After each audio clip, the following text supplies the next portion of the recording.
हरे कृष्णा, राधे राधे। आज आप सभी सुनेंगे माघ मास की कथा 17वां अध्याय।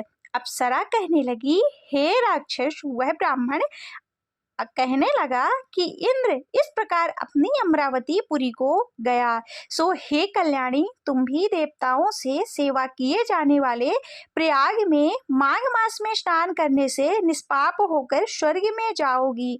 सो मैंने उस ब्राह्मण से यह वचन को सुनकर उनके पैरों को पकड़कर प्रणाम किया और घर में आकर सब भाई बांधव, नौकर चाकर, धन नादिक त्याग कर शरीर को नष्ट होने वाली वस्तु समझकर घर से निकली और माघ में गंगा यमुना के संगम में जाकर स्नान किया।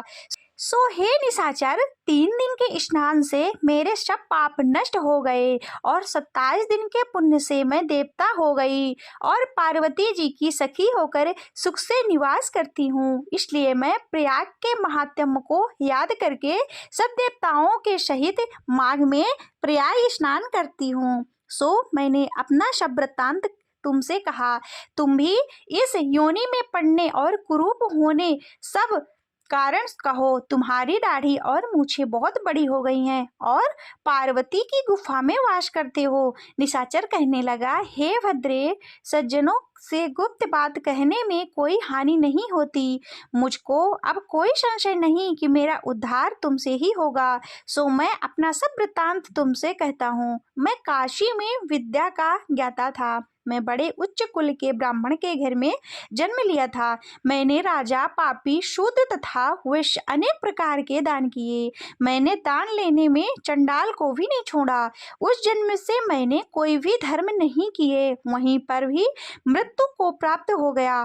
तीर्थ स्थान पर मरने के कारण नरक में नहीं गया। पहले 2 बार गिद्ध योनि में, 3 बार व्याघ्र योनि में और 2 बार सर्प योनि में, 1 बार उल्लू की योनि में। अब 10वीं बार राक्षस हुआ और सैकड़ों वर्षों से इसी योनि में हूँ। इस स्थान में 3 योजन तक मैंने 3 योजन को मैंने जंतुहीन कर दिया। बिना अपराध के मैं बहुत से प्राणियों को मैंने नष्ट किया। इस कारण मेरा मन अत्यंत दुखी है। तुम्हारे दर्शन के चित्त से कुछ शांति अवश्य आई है, क्योंकि सज्जनों का संग तुरंत ही सुखदायी होता है। मैंने अपने दुखों के कारण आपसे कहे और सज्जन लोग सदैव दूसरों के दुखों से दुखी होते हैं। यह सब बताओ कि इस दुख रूपी समुद्र को कैसे पार कर सकता हूँ। क्या क्षीर सागर में हंस को ही दूध देता है, बगुले को नहीं देता? दत्तात्रेय जी कहने लगे। इस प्रकार उसके वचन सुनकर कांचन मालिनी कहने लगी, हे राक्षस, मैं अवश्य तुम्हारा कल्याण करूंगी। मैंने दृढ़ प्रतिज्ञा की है कि तुम्हारी मुक्ति के लिए प्रयत्न करूंगी। मैंने बहुत बार प्रयाग में स्नान किया है। वेद जानने वाले ऋषियों ने दुखी को दान देने की प्रशंसा की है। समुद्र में जल बरसने से क्या लाभ? प्रयाग में स्नान करने का 1 बार का फल मैं तुम्हें देती हूँ। उसी से तुमको स्वर्ग की प्राप्ति हो जाएगी। उसके फल का अनुभव मैं कर चुकी हूँ। तब उस अप्सरा ने अपने गीले वस्त्र का जल निचोड़ जल को हाथ में लेकर माघ स्नान के फल को उस राक्षस को अर्पण किया। उसी समय पुण्य प्राप्त कर वह राक्षस शरीर को छोड़कर तेजमय सूर्य के सदृश देवता रूप हो गया। आकाश में विमान पर चढ़कर अपनी कांति से चारों दिशाओं को प्रकाशित करता हुआ शोभायमान हुआ और कहने लगा कि ईश्वर ही जानता है तुमने कितना उपकार मुझ पर किया है। अब भी कृपया कुछ शिक्षा दो जिससे मैं कभी पाप ना करूं। अब मैं तुम्हारी आज्ञा पाकर स्वर्ग को जाऊंगा। तब कांचन मालिनी ने कहा कि सदैव धर्म की सेवा करो, काम रूपी शत्रु को जीतो, दूसरे के गुण तथा दोषों का वर्णन मत करो, शिव और वासुदेव का पूजन करो, इस देह का मोह मत करो, पार्वती पुत्र धनादि की ममता त्यागो, सत्य बोलो, वैराग्य भाव धारण कर योगी बनो। मैंने तुमसे यह धर्म के लक्ष्य कहे। अब तुम देवता रूपी होकर शीघ्र ही स्वर्ग को जाओ। दत्तात्रेय जी कहने लगे। इस प्रकार गंधर्वों से शोभित वह राक्षस कांचन मालिनी को नमस्कार करके स्वर्ग को गया और देव कन्याओं ने वहां आकर कांचन मालिनी पर और पुष्प की वर्षा की और प्रेम पूर्वक कहा कि हे भद्रे, तुमने इस राक्षस का उद्धार किया। इस दुष्ट के डर से कोई भी इस वन में प्रवेश नहीं करता था। अब हम निडर होकर विचरेंगी।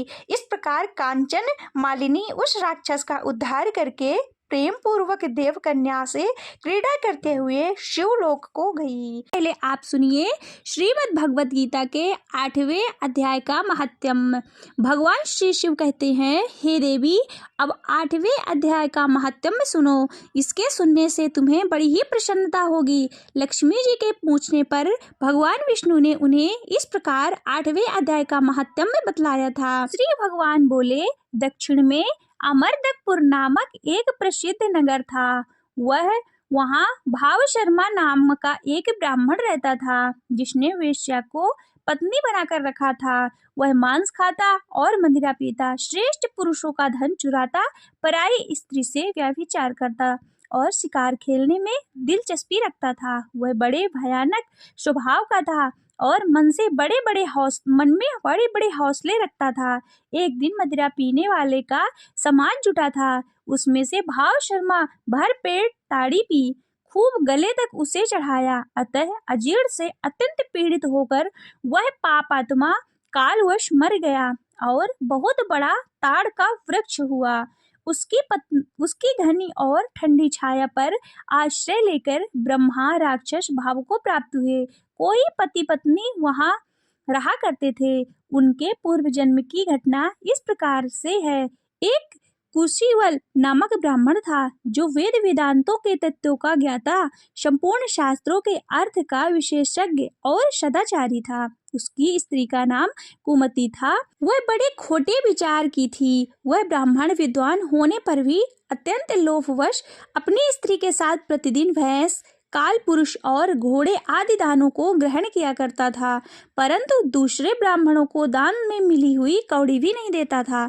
वे ही दोनों पति पत्नी कालवश मृत्यु को प्राप्त होकर बड़ा राक्षस हुआ।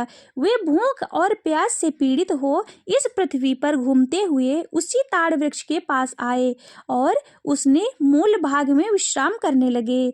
पति ने पत्नी से पूछा, नाथ, हम लोगों का यह महान दुख कैसे दूर होगा?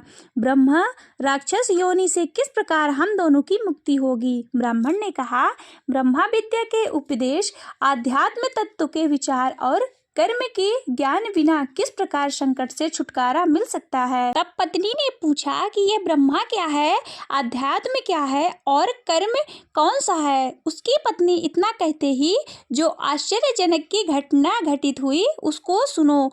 उपरयुक्त गीता के जो 8वें अध्याय का आधा श्लोक था, उसके श्रवण से वह वृक्ष उस समय ताड़ के रूप को त्याग कर भाव शर्मा नामक ब्राह्मण हो गया। तत्काल ज्ञान होने से विशुद्ध चित्त होकर वह पाप के चोले से मुक्त हो गया तथा उस आधे श्लोक के महात्म्य से वे पति पत्नी भी मुक्त हो गए। उनके मुख से दैवात ही 8वें अध्याय का आधा श्लोक निकल पड़ा।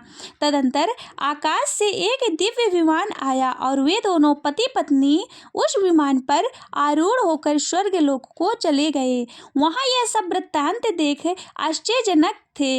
इसके बाद उस बुद्धिमान ब्राह्मण भाव शर्मा ने आदर पूर्वक उस आधे श्लोक को लिखा और भगवान जनार्दन की आराधना करने की इच्छा से वह मुक्तिदायिनी काशीपुरी में चला गया। वहां उस उदार बुद्धि वाले ब्राह्मण ने भारी तपस्या आरंभ की। उसी समय क्षीर सागर की कन्या भगवती लक्ष्मी ने हाथ जोड़कर देवताओं के देव जगतपति जनार्दन से पूछा, हे नाथ, आप सहसा नींद त्याग कर खड़े क्यों हो गए? श्री भगवान बोले, हे देवी, काशीपुरी में भागीरथ के तट पर बुद्धिमान ब्राह्मण भाव शर्मा मेरे भक्ति रस से परिपूर्ण होकर अत्यंत कठोर तपस्या कर रहा है। वह अपनी इंद्रियों के वश में गीता के 8वें अध्याय के आधे श्लोक का जप करता है। मैं उसकी तपस्या से बहुत ही संतुष्ट हूँ। बहुत देर से उसकी तपस्या के अनुरूप फल का विचार कर रहा हूँ। प्रिय, इस समय वह फल देने को मैं उत्कंठित हूँ। पार्वती जी ने पूछा, भगवान श्री हरि सदा प्रसन्न होने पर भी जिसके लिए चिंतित हो उठे थे, उस भागवत भाव शर्मा ने कौन सा फल प्राप्त किया? श्री महादेव बोले, हे देवी, द्विज श्रेष्ठ भाव शर्मा प्रसन्न हुए भगवान विष्णु के प्रसाद को पाकर अत्यंतिक सुख मोक्ष को प्राप्त हुआ और उसके अन्य वंशज भी जो नरक यातना में पड़े थे, उसी के शुद्ध कर्म से भगवत धाम को प्राप्त हुए। पार्वती, ये 8वें अध्याय का महात्म्य थोड़े में ही तुम्हें बताया है, इस पर सदा विचार करना। हरि ओम तत्सत। ओम नमो भगवते वासुदेवाय। श्री भगवत गीता की आरती। जय भगवते गीते, जय भगवते गीते, हरि कमल विहारिणे सुंदर सुपुनीते। जय भगवते गीते, कर्म सुमर्म प्रकाशिनी, कामासक्ति हरा, तत्व ज्ञान विकाशिनी, विद्या ब्रह्म परा। जय भगवते गीते, निश्चल भक्ति विधायिनी, निर्मल मनहारी, शरण सहस्त्र प्रदायिनी, शव विधि सुखकारी। जय भगवते गीते, राग द्वेष विदारिणी, कारिणी मोद सदा, भव भयहारिणी, भव भयहारिणी तारिणी, परमानंद प्रदा। जय भगवते गीते, आशुर भाव विनाशिनी, नासिनी तम रजनी, देवी शत गुणदायिनी, देवी शत गुणदायिनी, हरि रसिका सजनी। जय भगवते गीते, क्षमता त्याग शिखावनी, हरि मुख की वाणी, हरि मुख की वाणी, सकल शास्त्र की स्वामिनी, सकल शास्त्र की स्वामिनी, श्रुतियों की रानी। जय भगवते गीते, दया सुधा वर्षावनी, मातु कृपा की जय, मातु कृपा की जय, हरिपद प्रेम दान कर, हरिपद प्रेम दान कर, अपनों कर लीजिए। जय भगवते गीते, जय भगवते गीते, जय भगवते गीते, हरि कमल विहारिणी, हरि कमल विहारिणी, सुंदर सुपुनीते। जय भगवते गीते।